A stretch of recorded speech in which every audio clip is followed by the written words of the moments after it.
Easter always reminds me of my Aunt Gloria. We just called her Aunt Glo. And whenever our families got together for Easter, it was always, it was always game on. She kind of took things up a notch. My mom and my Aunt Glo, they're sisters, and they used to do an Easter egg hunt. How many of you, is that a part of your tradition? You guys do Easter egg hunts? You take those plastic eggs and you stuff them with coins and with candy and those kinds of things, and you shake it up to know if it's coins or if it's candy. You know what I'm saying? Yeah. They were always a great time. But when my aunt came, it was another level. I had to kind of up my game because normally I would just kind of go quickly and get as many eggs as I could. But when my aunt came, I would shake them, and I was listening for the eggs that sounded like they were empty because she'd put dollar bills in them. She was a baller like that, and so we loved it when Aunt Glo would come. My mom, though, she's the master of Easter baskets. So she's over the top making Easter baskets. Easter baskets a part of you guys? Did you do Easter baskets in your tradition? Yeah, and not like, no offense if you do this or you're a parent, you try to kind of like push this off, like the store-bought Easter baskets. No offense if that's your thing, but my mom would not go that route. Like there was, those store ones where like they're mostly plastic grass and you can't eat that, so what's the point? But my mom would just over the top with the Easter basket. Like they were so full that she would then tie other things on top of the Easter basket because she just couldn't fit it all in there. Like the basket was pointless. I don't even know why the basket. She should have brought a box of candy and just kind of shoved it. Here's your box of candy. And there's candy and toys and my favorite baseball cards. As always, this is the time of year, and so I get all kinds of get packs of baseball cards in there. And of course the Easter bunny, right? The chocolate, both solid and hollow. My mom didn't mess around. We had both solid and hollow Easter bunnies. You know that how you eat your Easter bunny says something about you? Did you know that? Like it's actually there's a psychological test for how you eat your Easter bunny. I eat my Easter bunny Mike Tyson style. I bite the ear first, right?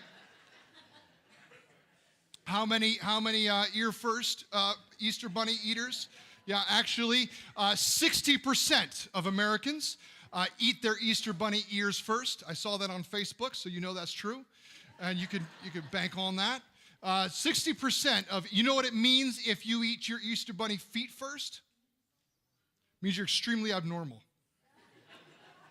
Like only you and 4% of all of America, right, eat their Easter bunny feet first. So I don't know. Actually, more people, it's more common that people pluck out the eyes of the Easter bunny and eat the eyes before they break into the body. I don't know what that means. That's disturbing. I'm not going to ask anyone to raise their hands as to who does that. I don't know what tangent I'm on right now. Something about Easter. Yeah, no. So something about the fact that Easter's fun, right? Easter's fun for all of us. It's spring and it's a great time for eggs and for chocolate and for bunnies and for seeing family and for maybe getting dressed up a little bit, and maybe even for coming to church. But for Christians, it's something else. For Christians, Easter just means so much more. Now, you may be here and you may be thinking, yeah, about that. Why is that? Because maybe you're here today because somebody invited you and it clearly was like so important to them that you came to church with them today. And you didn't know what was going to happen if you said no. So you're like, all right, I'll come to your church today. And they're so happy that you're here. They wanted you to be here, and thank you. For coming out for that. All across the world, we are right now, there are countless, there are millions, billions of people all across the world who have gathered together in churches all over the world celebrating, 2,000 years later, after the event, we're celebrating the fact that Jesus rose from the dead. And you may wonder, why is that, why? Why is this such a big deal for us? And really, you may be wondering too, listen, I know that church attendance today you won't believe. I don't know if other churches are like this, but church attendance today is bigger than it was last week. I don't know if you know that. I think that's actually kind of all across America, actually. Church attendance is bigger today than every other, because today's the day that you all gather together at the same time, right? Here on Easter. And I'm so glad that you did. But maybe you're wondering, okay, I only come occasionally. How come every time I come to church, you're always telling the same story, right? Like why is it always the same story about Jesus? Like, is there nothing else in the Bible? I mean, is there anything else to talk about except for this one story? And really, the answer to that is easy. It's the best part of the story. I'm obviously old, and so when I grew up, I used to watch movies on VHS tapes. Anybody remember? It would take way too long to explain what a VHS tape was. Basically, think about it this way. Imagine you experienced something, and then you had to see it again in backwards before you could experience it again, right? That was kind of the only way you could kind of go between experiences with the VHS tape. So because of that, I have seen Rocky beat Clubber Lang far more than I've ever seen Clubber Lang beat Rocky. Because I just rewound to the part that I liked. And I just watched the best parts. Nobody knows. Same first service. You know who Clubber Lang and Rocky are? This is a trebuchet mockery. Rocky 3, you all go home. This is your homework. Read the Bible and then watch Rocky 3. Those two things, if I could give you, no. Yeah, it's the best part of the story. The resurrection of Jesus is the best part of the story. It's that part of the Bible that's worth talking about. It's worth watching again and again. The resurrection of Jesus, it's not just the best part, it's the most important part of the whole story. In fact, in one section of the New Testament, one of the writers in the New Testament says that, look, if Jesus hasn't raised from the dead, then even talking about Jesus is useless. And your faith is absolutely pointless. Like, it's all about the resurrection of Jesus. That's why we gather. That's why it matters so much to us. It's why we celebrate it. Here's the real thing. Here's what it really comes down to. You see, Easter tells us that not only is this the best part of the Jesus story, but it even suggests to us, and this is the reason that your friends wanted you to come here so bad. It's the reason that we talk about this resurrection every single Easter. Because the message of Easter also tells us that not only is this the best part of Jesus' story, but it suggests that it can also be the best part of your story as well. You see, Easter weekend's significant because there's a beginning and there's an end. And it's very clear, there's clarity around which part is which. The whole Easter weekend, it starts at Good Friday. It starts with torture. It starts with Jesus suffering. It starts with loss. But it ends on Sunday. It ends on Sunday with new life. It ends on Sunday with victory. And it's very clear which is which. And I think that's significant because I imagine there's a lot of people here, if you were to tell your story, you would tell it in the opposite order. You might say something like, yeah, you know what, I was once full of life. I once had all kinds of hope and vision. I had innocence. I once had joy, but then suffering. Then fear. Then struggle. Then loss. Then the death that I've experienced. And now I'm alive, I'm living, but I don't really feel very alive. I don't really have a real sense of life. And Easter asks the question, what if your suffering, what if your struggle, what if your fear, what if your loss doesn't have to be the end of your story? What if you could get life back? And that's what we're talking about today. And I'm going to switch it up on you because I'm not going to talk about the resurrection of Jesus today, actually. I'm going to talk about this message and what the meaning behind Easter is, but I'm going to talk about it through the story of a guy named Lazarus. How many of you have heard of the guy named Lazarus? Lazarus, this is a story about a man that Jesus brought back to life. And it's interesting, Lazarus' story, because it's his story, but it's not really about Lazarus. Like he's in 95% of his own story, he's dead. Like he only shows up at the very end, and even then he has no lines. Like Lazarus, this is really a story about Jesus. This is a story about Jesus bringing life to someone who is dead. This is a story about Jesus bringing hope where there was only despair. This is about a story of Jesus and how he viewed all of life through the lens of resurrection, and the difference that made, and the difference that can make for you. So if you have a Bible app or you have a Bible, you can turn to the Gospel of John, chapter 11. We're also going to have the text up on the screen behind me. You also will have notes in the weekly. You can follow along with that, and you think you can even look up on the YouVersion app as well, the Bible app. The Gospel of John is where we find this story of Lazarus, and the Gospel of John is the fourth book in the New Testament. There are four biographies of Jesus that kind of start the New Testament: Matthew, Mark, Luke, and John, and all of them are written by people who either knew Jesus personally or personally talked to people who personally knew Jesus. John was one of Jesus' first ever disciples. He was a teenager when he met Jesus, and he spent 3 years with Jesus, hearing Jesus teach and seeing Jesus do the stuff that Jesus did. And John was here to eyewitness these events that happened with Lazarus. And he tells us in chapter 11 of the Gospel of John, he tells us this. He says, there was a certain man was ill, Lazarus of Bethany. That's the village where Mary and her sister Martha lived.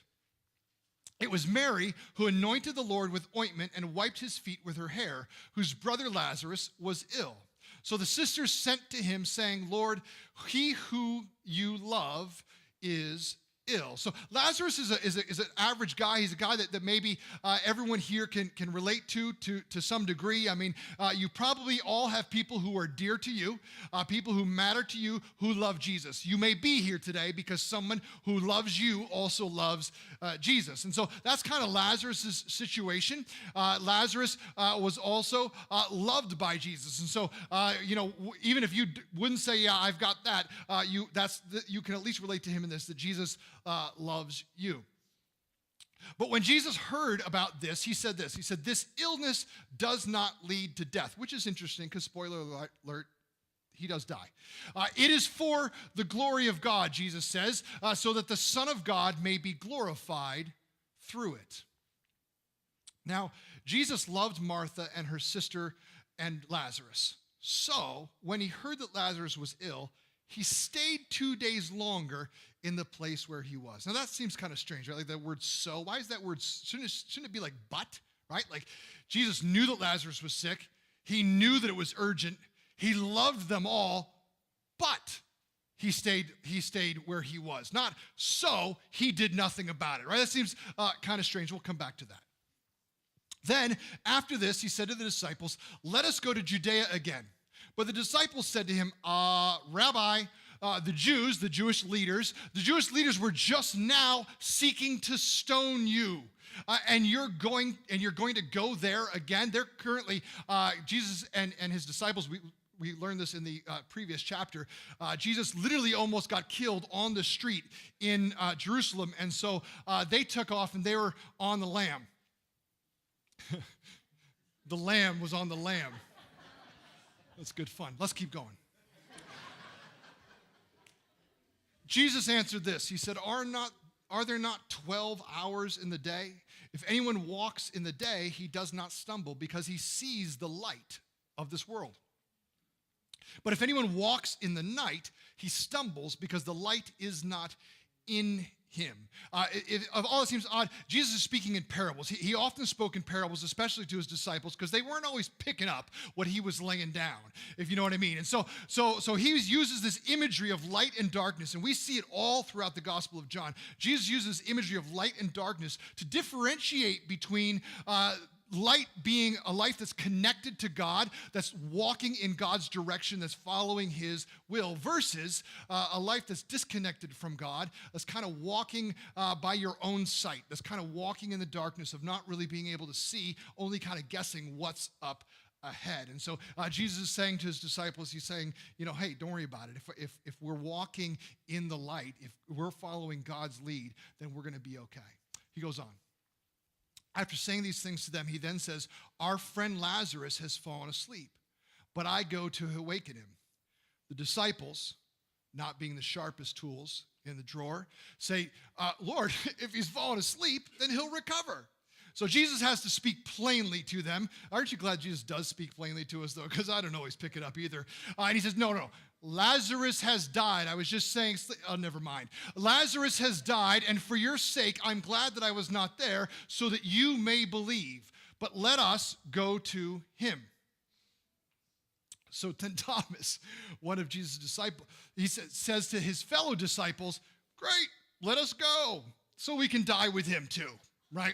Man of faith right here, one of these disciples, he's only seen Jesus walk on water and stop storms and multiply bread. Yeah, let's go and then we'll die with you. What I love about this is, notice it says, Thomas said this to his fellow disciples. He didn't say this at Jesus, right? He thought he was getting away with this. He's like, Jesus says, let's go. And Thomas turns to the other disciples. Oh yeah, great idea, Jesus. Let's go. And then we'll just die along with Lazarus too.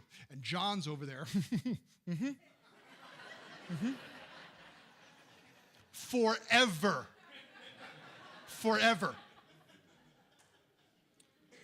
So then John gives us this timeline. He says, now when Jesus came, when he finally arrived in Bethany, he found that Lazarus had already been in the tomb 4 days. So how long did Jesus wait? 2 days. How long has Lazarus been dead when he gets there? 4 days, okay? You'll remember that. All right, so Martha comes out, and she finds out Jesus is there, and everyone's at their house, and they're mourning and everything. But Martha leaves, and she goes, and she meets Jesus on the road, and she says to Jesus, listen, I know you've got all power, and God, that you have this special connection with God the Father that nobody else has. And I know that you are completely capable, but you weren't here. If you had been here, then my brother wouldn't have died. And Jesus said, your brother will rise again. And Martha said, I know that he will rise again in the resurrection on the last day. Now that phrase, the resurrection on the last day, that was a belief that was written into common Jewish thought at that time, very similar to what you and I would think of when we talk about heaven, right? So the resurrection on the last day is kind of the Jewish version of how we think about heaven, that time, that place when all things are made right. When the sickness and the sadness and the tears and the illness and the deformities are all taken away, and everything is made right again. We are reunited in God's presence and in that place. And so she says this, and maybe she's thinking that Jesus is just trying to comfort her, like, hey, Mary, or Martha, that resurrection on the last day, that's going to come. Your brother's going to rise again one day. And so she kind of answers, yeah, I know. I know the doctrine. I know the teaching. I'm holding on to that hope, Jesus. I believe that. And Jesus, he then kind of takes this moment and he says, no. It's Martha. I am the resurrection. I am the life. He was saying to her, Martha, I'm not telling you some doctrine. I'm not telling you a dogma here. I'm not giving you a comforting line. I'm telling you who's standing right in front of you. I am. I am the energy and the power that makes the resurrection true. I am the one who's going to bring your brother back to life. And I am the life. I am the energy and power that brings life to you. Not just survival. I am the one that brings life to you. And whoever, which excludes no one, whoever believes in me, though he die, yet shall he live. And Jesus says, and everyone, which excludes who? No one. Who lives and believes in me shall never die. And then he says this. He asks her the question, the most important question. Do you believe this? And now look at how Martha answers. She said to him, yes, Lord. Yes, Jesus, I believe that you are the Christ, the Son of God, who is coming into this world. She doesn't say, yes, Jesus, I sign up for your church. She doesn't say, yes, Jesus, I believe that doctrine. Yes, Jesus, I believe that dogma. She says, yes, Jesus, I believe in you. I believe that you are the Christ. That word was a term that they were looking for. It meant you're the one who's come to rescue us from the separation from God. You're the one who's come to lead us into the life that you have for us. You are the Christ. You're the Son of God who is coming into the world, who is changing the world, who is bringing life into my life and bringing life into the world. Well, we fast forward from there, from that scene, and Jesus is moved, and he goes to the tomb where Lazarus is, and it was a cave that we learn, and there was a stone that laid against it. And Jesus said to the people there, he said, take away the stone. And Martha, she's a woman of faith too. She just heard that, right? There's that impassioned plea. Wasn't that impassioned the way I did that? Weren't you convinced, right? So she just hears this from Jesus, and then Jesus says, take away the stone, and Martha's response is, Jesus, he's been dead for 4 days. That's gonna stink.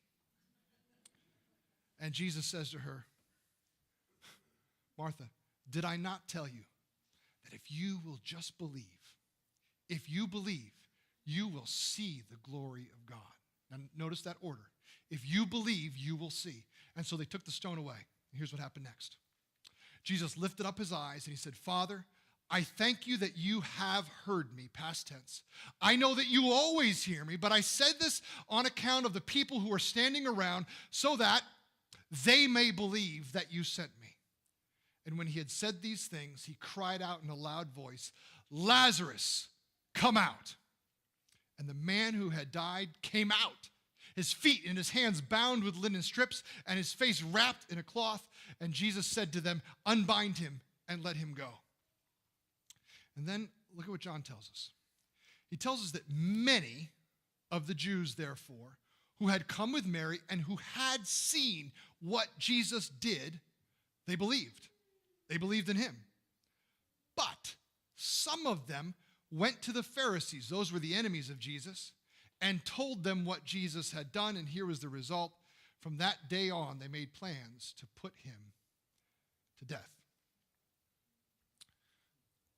When we talk about life, there's life, and then there's life. You know what I mean? Like there's being alive.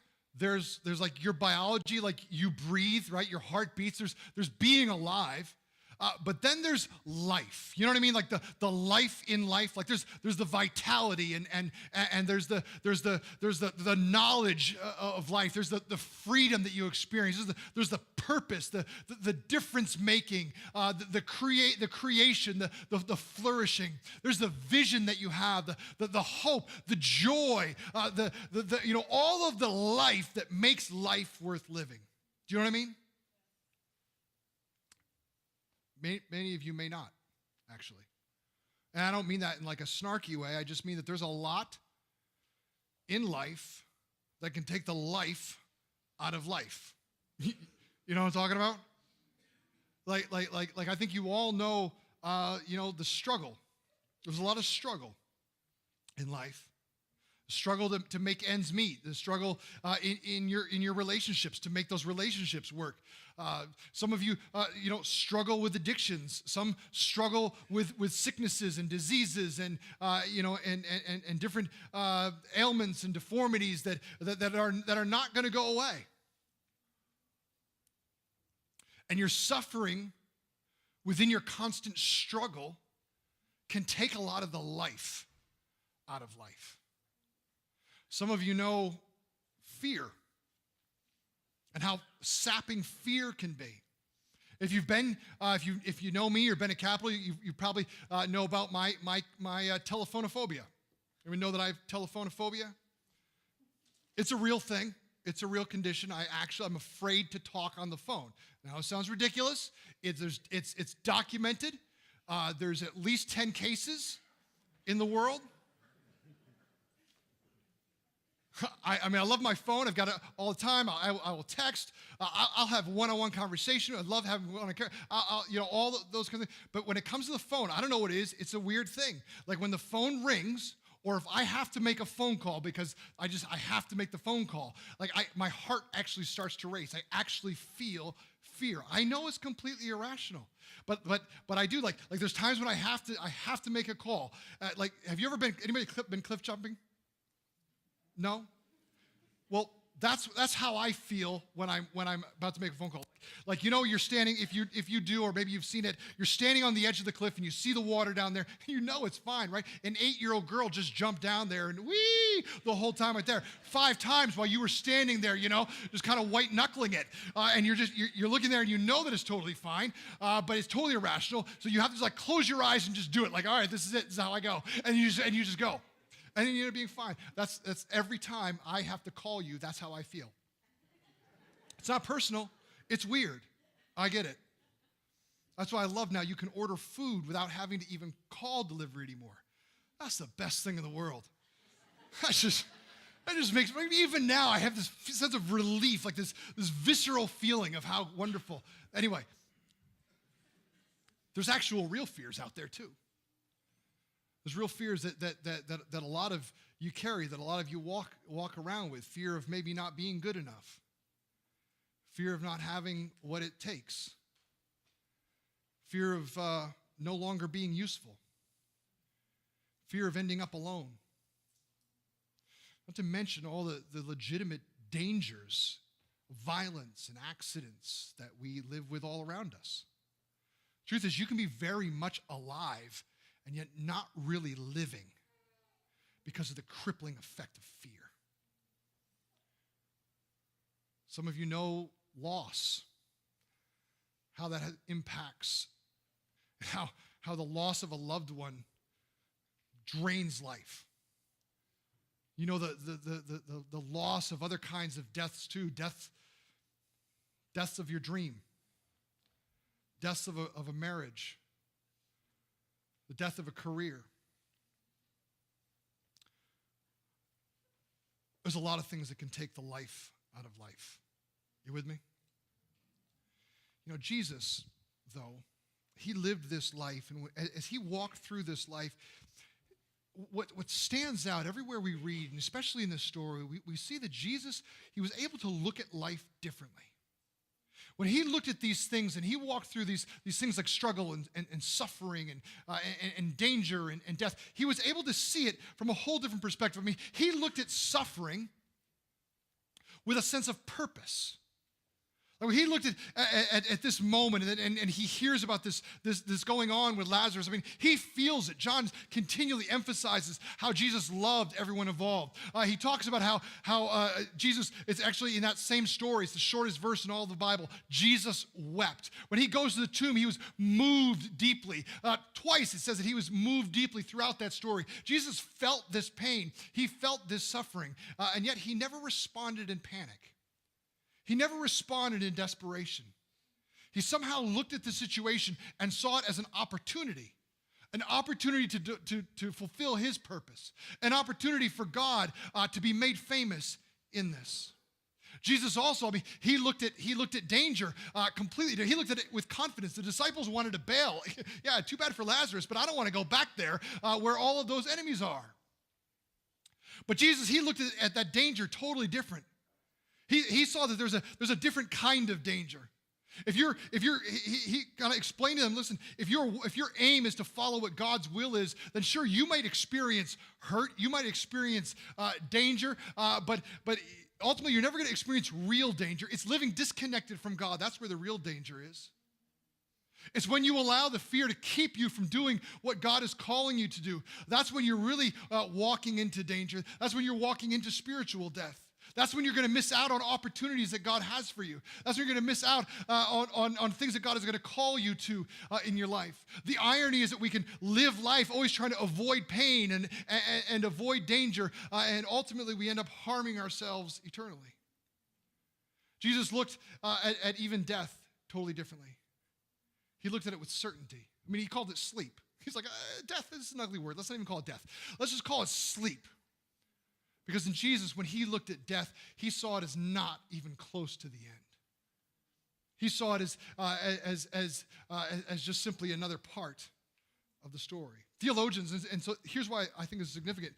Theologians, they talk about Jesus. When they talk about Jesus, they say that Jesus was fully God and fully human, right?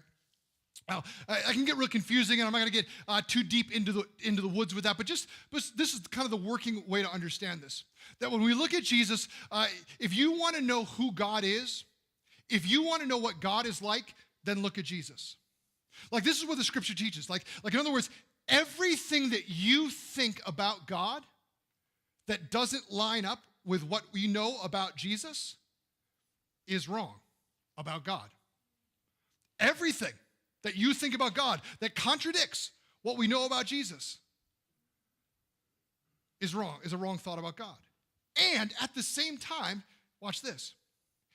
Everything that you may think about what it means to be truly human that contradicts who Jesus was is wrong about what it means to be human.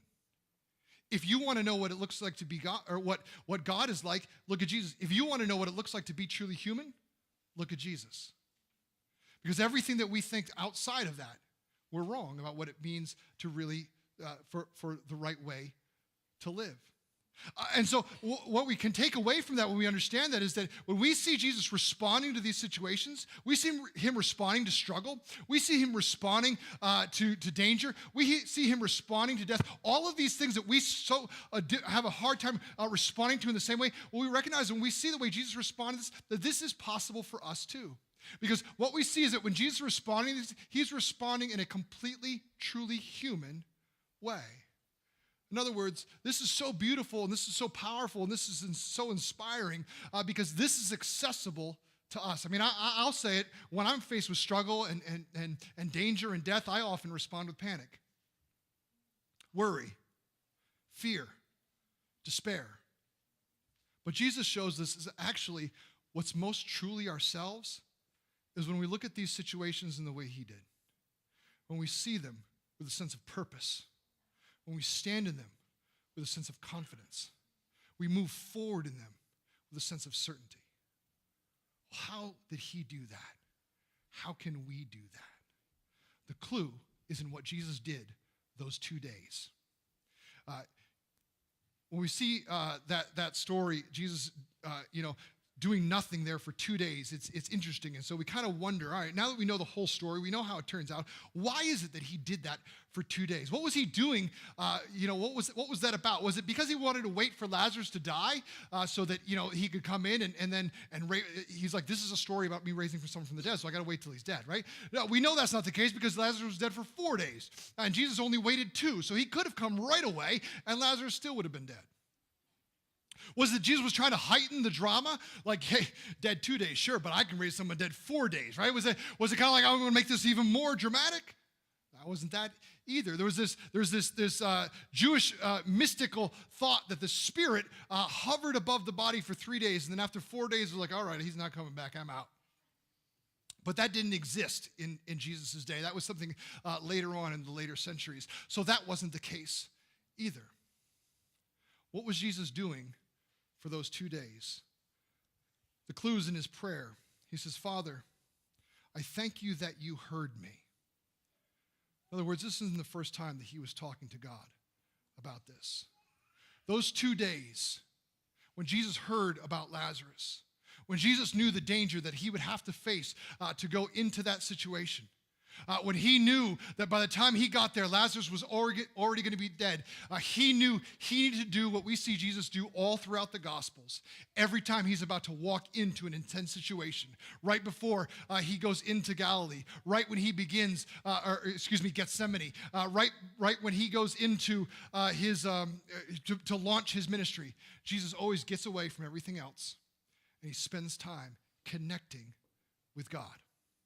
He spends time in prayer because he needs that connection with God to prepare him, to enable him to face the struggle and the danger and the death that life brings. You see, Jesus is an example to us, a model to us of what it looks like to be truly human. He shows us that it's a God-connected life that's necessary for us to be able to look at these difficult things of life in the view of resurrection. He shows us that it's a God-connected life. It's a relationship with God that is essential for us to be able to face these things in a whole new way, to face these things in a way that brings life rather than overwhelms us with death. Now, this is a kind of relationship that Jesus had with God that we cannot have, because of the separation between us, because of the sin, that universal human condition of not being, falling short of perfection. That was the case until the Easter weekend that we celebrate, when Jesus went to the cross and dealt with sin forever. When Jesus rose from the dead and made a way for whoever, for everyone, to enter into a relationship with God through faith in him. You see, Easter matters so much because it enables us to have that God-connected kind of life that Jesus had. It enables us to allow Jesus to bring life into us. Jesus, he once taught, "I am the way, the truth, and the life. No one comes to the Father but through me." We have a relationship with God. We can have a relationship with God through a relationship with Jesus. There's a verse that John also wrote that you've probably known before, or at least you've seen it. You've seen it referenced before. John 3:16. John said, "God loved the world so much that he gave his one and only Son, that whoever believes in him shall not perish, but will have eternal life." In the original language, there's two words for life. The scripture was written in Greek, and in that ancient Greek, there's two words for life. One is bios. It's where we have the word, it's where we get our word biology. Bios means regular life. It's breath, it's heart beating. It's you're alive. You're not a corpse. There's another word, it's zoe. And that's the whole other kind of life. That's the animating, full, rich life. That's the life that makes life worth living. Right here, when he says, "You'll not perish, but have eternal life," that's what he's talking about. It means a God-connected kind of life. It's talking about a kind of life, not a period, not a length of time. He's talking about a God-connected life. He's talking about a God-led life, a life where you are walking in God's, following God's leadership, a life where you are reflecting God's goodness on the earth. Jesus, at another place, he came and he said this. He said, "The thief comes only to steal, kill, and destroy." Now, the thief, we can boil down and say, well, that must mean the devil, because the devil's behind everything that's bad. And that's true, but let's be honest, there's all kinds of thieves that try to rob life from us. There's all kinds of things that try to steal the vitality and that which makes life worth living. There's that struggle, and there's that suffering, and there's there's the danger, and there's the fear, and there's the loss, and there's the death, and it always is trying to steal life from us, to take it away. And Jesus said, "I haven't come to just help you to survive this thing until we can go on to the next stage." Jesus said, "I have come to bring real life." It's that word zoe. I've come to give you life, and that you may have it to the full. And what Jesus said here, the words that he said are so powerful, and that word zoe is so full that different translators of this scripture, they translate these words in different way into English so that we can capture the full meaning. It's written in another way like this: "My purpose is to give you a rich and a satisfying life." Not a survival, but a thriving life. Here it is in another way. Jesus said, "I came to give life and joy and abundance." Not just a mundane life that we get through, but a life of joy. Not temporary happiness, a life of joy in every situation. Here's another way. So I came so that you have real and eternal life, more and better life than you ever dreamed of. This is the message of Easter. This is why Easter matters, because Jesus brings life to you. Yes, it's true. He is the resurrection, and he will, for whoever believes in him, even though you die, you will live. If you put your faith in him, Jesus will bring you to life then. But here's the good news for today, that whoever will believe in him, Jesus will bring life to you here and now. This life of faith is not just for someday. This life of faith is for right now, for knowing Jesus, for allowing him to transform your life, for allowing you to see the struggles of life in a whole new way, for allowing you, enabling, equipping you to approach life in a whole new way, to live life in view of the resurrection, to whoever believes. This is why it's so important that you came today. This is why it's so important to your friend that you came today. Because they love you and they love Jesus, and they believe that he can bring real and full and rich and satisfying, abundant life of joy and purpose to you today. He can bring life to you in a way that you cannot experience anywhere else. So I'll ask you the question that Jesus asked Martha.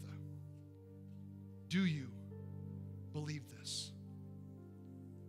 And let me just say this, two things about believing, and then we're going to close. We learn in this story something I think very important. Whenever it comes to faith, whenever it comes to whether you would say yes today, or you would say, I'm going to carry this. I think this is very important to see. Seeing isn't believing. Very often we say, well, I'm going to hold off here because I need proof. I need to see more proof. But we see in the scripture, the truth is, seeing isn't believing. Jesus told Martha, he said, look, what I tell you is I told you that if you will believe, then you will see the glory of God. And he was verified in that, because that very moment, he raises someone dead for 4 days, walks out of that grave. And John tells us, well, many did believe when they saw it, but some, they didn't. And they went and they told the enemies of Jesus, and they plotted to get rid of him altogether. The truth is, no matter what you ever see, there's always a way to explain it away. Faith is the substance of things not seen. Faith is when we say, I'm going to open my eyes and my heart to allow God to help me to see myself and him and the world through his eyes. Faith opens up our heart to allow God to change the way we see the world around us. Seeing won't be believing. Secondly is this. You know, Jesus, he's the one who brought life in that situation. He said, Lazarus, come out, and Lazarus came out. He brought life. He spoke life into that cave, into that tomb. But he didn't roll away the stone. He told them, take away the stone. In your life, there's something that's keeping you. There's something between you and the life that Jesus wants to give you. He will bring life into your life, but you've got to remove that obstacle. You've got to remove that obstacle to faith. You've got to remove whatever's standing between you and him. And if you do that, he will bring life. It's not to say that you're going to have to all figure it out. It's going to all make sense. It's rather, it's an invitation for him to come and to breathe life and to bring life into you. And if you want to do that today, you're really just one simple, heartfelt prayer away from removing that stone, removing that obstacle, and inviting him to bring life to you today. this resurrection day can be the beginning of your best story. A story of now life with God. The prayer is as simple. Martha shows us how to remove that stone. Say yes, Jesus. Yes, Jesus, I believe in you. So this morning, I want to give everyone an opportunity to do that. I don't want to embarrass anybody. I'm not going to ask anybody to stand up. I'm not going to ask anybody to come forward or anything like that. But I am going to ask that you would all bow your heads and close your eyes, because it's a personal decision. And I want everyone just in this moment to make this decision between you. It's between you and God. There may be some here, and you're already a believer in Jesus. And you say, listen, I'm not perfect, but I have a life-giving relationship with Jesus. I'm so glad that you're here. There are some here today, and you would say, no way, I'm not into this. I'm never going to do this. I don't believe in this at all. I'm so glad that you're here. And I want you to know I prayed for you, and I'm going to continue to pray for you. There may be some here today who would say, listen, I don't know. I'm not ready yet. But I do want to know more. And I'm so glad that you're here too. Because I believe, like we saw in that video, no one's here by accident today. And maybe this is just a day where Jesus just begins to invite you, and you walk away knowing that I just got to remove that stone. I got to say yes and invite him into my life. But maybe you're here today and you're saying, I'm ready to invite Jesus into my life. I'm tired of just living, and I need him to bring life back into me. I want to know Jesus. I want to have a relationship with God in this life. And I'm ready to remove that obstacle of faith, and I'm ready to invite him into my life. Today, if you would say, I want to invite Jesus into my life for the forgiveness of my sins and to breathe real life into me, to change my life and to become a part of my life. If you want to invite him into your life today, would you just raise your hand? I'm not going to ask you to stand up. Yes. I just want to pray for you. Yes. This morning you say, I want to receive Jesus into my life for the forgiveness of my sins. I'm ready to give my life and invite him into my life. Anyone else? Yes. Yes. You can put your hands down.